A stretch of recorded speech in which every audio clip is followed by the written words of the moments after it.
Hello everyone and welcome back to I Speak Organized. My name is Melanie and I'm your professional organizer and productivity consultant.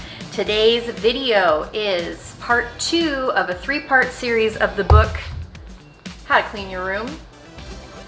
If you're confused and have failed to see part 1 of this 3-part series of How to Clean Your Room, click on the card up in the corner and check it out so that you can be up to speed for part 2. It is wisdom from the 80s. You know, make fun of me, it's fine, I really don't care. That's why I'm here. I'm here to entertain. I come in to interrupt my own broadcast to let you know that I would love to have you as part of my speaker fam, so please go ahead and click the little subscribe button down in the corner over here, or click on the icon circle of my face at the end of the video to become part of the speaker fam. I would love to have you. Let's get into it, shall we? Oh my god, look how organized my house is.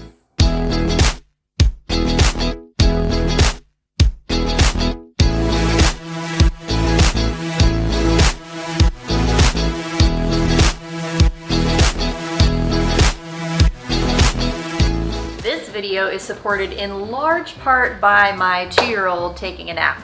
Now commencing part 2 of How to Clean Your Room. My other child sitting quietly in the corner. We'll see how long that lasts. And also supported in large part to my husband going for a run. Okay, proposition 3 is to pick up anything that is out of place and put it on your bed. Okay, begin with the area to the left of your bedroom door and work your way around the entire room. Oh, that's pretty good advice, actually. Here he is to the left of his door, and then he's working his way around. It's like the yellow brick road that he's following around his room. Put the objects that are on your bed away. Basically, you just took everything out and put it on your bed, and now you're gonna put it all away. I feel like that could seem frustrating to people, but my advice as a professional organizer is actually to do this because it allows you to see all of the things that you have. Take stock of the items that you have so that you can decide if it's time to purge some unnecessary clutter from your life, because nobody wants that. Clutter sucks. Moving on, okay. Pick up each object one at a time. Decide what to do with it and then do it. Pretty self-explanatory, very sound advice. Once you have picked something up, put it away, don't set it back down. Ooh, this is good. This goes into the one-touch rule. Touch it once and put it away and watch more of my YouTube videos. If you pick up an article of dirty clothing, put it along with all the other dirty clothes you find in a pile outside your bedroom door. He's got a really large pile of clothing. I wish I had, actually I don't wish I had that many clothes. It's a little excessive in my opinion. I'm more of like a minimalist wannabe, you know? If you pick something up that needs to be thrown out, put it in a large paper bag along with all the trash you find. Okay, where on God's green earth can you find a paper bag that big?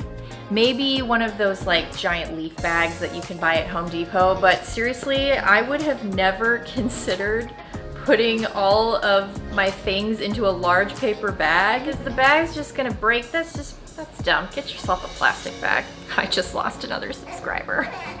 Uh-oh, hold on. We gotta take a snuggle break because someone's a little fussy.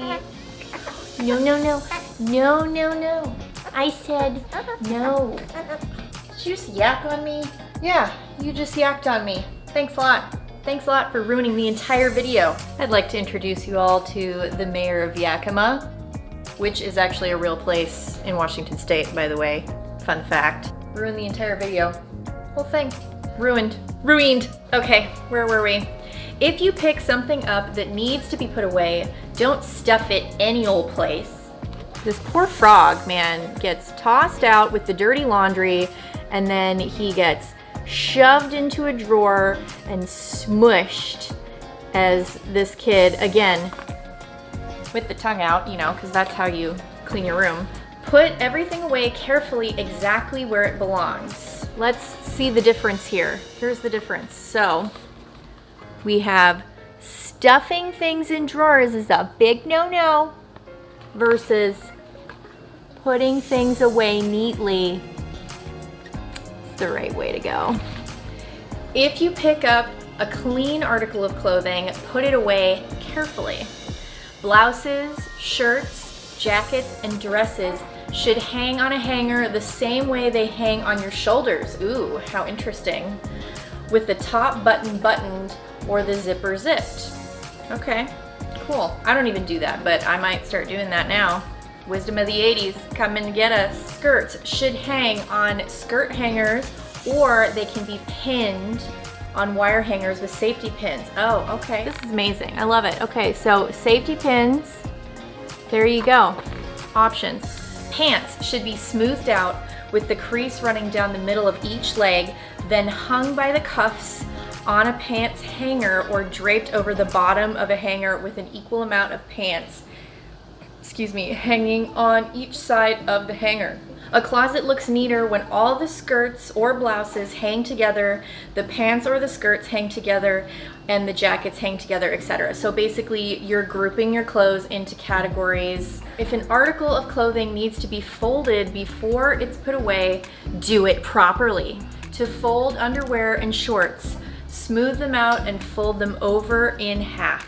Socks should be matched and then folded in half or in thirds. Okay.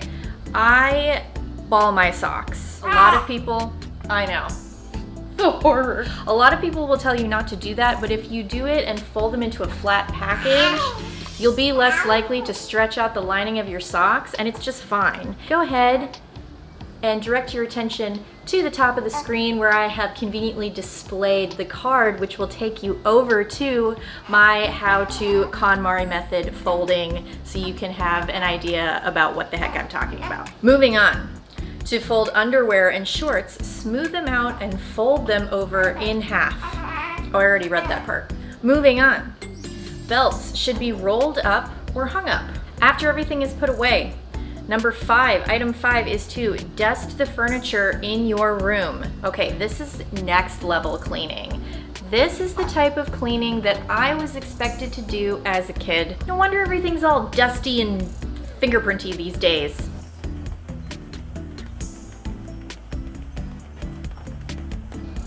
Mama had to bust out the big guns and put the carrier on. Now you know why reading a 20-page book has turned into a 3-part video series. You can see our friend here has out his dust rag and furniture polish.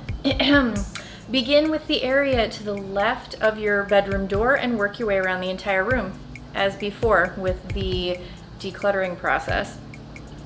Use a cloth that has a slight amount of furniture polish all over it so that the dust will be picked up and not merely pushed around. Dust doesn't like to be pushed around. When you dust anything, first dust the top of the object, then the sides, and then the bottom. Talking fish that we talked about in series 1 is telling him how to dust his fish tank and the table that it sits upon. And then the other piece of dust says, yeah, let's get out of here, because they don't like to be pushed around. When you have finished dusting the furniture, vacuum, sweep, or dust mop your room. Again, you should begin with the area to the, say it with me friends, to the left of your bedroom door and work your way around the room. Whenever you vacuum, sweep, or dust mop, make sure that you get under and behind your bed and the furniture. His bed is made. He's got that sweet 80s vacuum going. He's got no more fire hazards sitting on top of the lamp there. So proud of this kid. By now, things should be looking pretty good, but you're not quite finished. To completely finish the job, you will need to put the dust rag and the vacuum cleaner, broom, or mop away. That's right, you gotta clean up after you clean up. Take the dirty clothes pile to wherever dirty laundry is kept. Put the trash bag along with its contents in the trash can. I mean, I would even say to take it a step further and do your flippity floppin' laundry. I have to come up with interesting ways to not swear around my children, so I come up with alternative swear phrases. I think I'm doing pretty good. Okay, that's enough for now.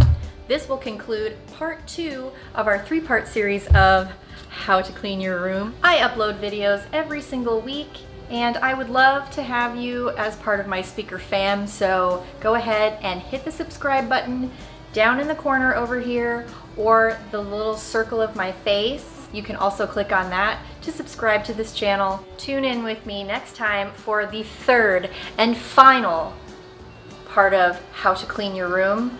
I will make sure to link it in the card over here. Go ahead and click on that, check it out, and I will see you guys in part 3.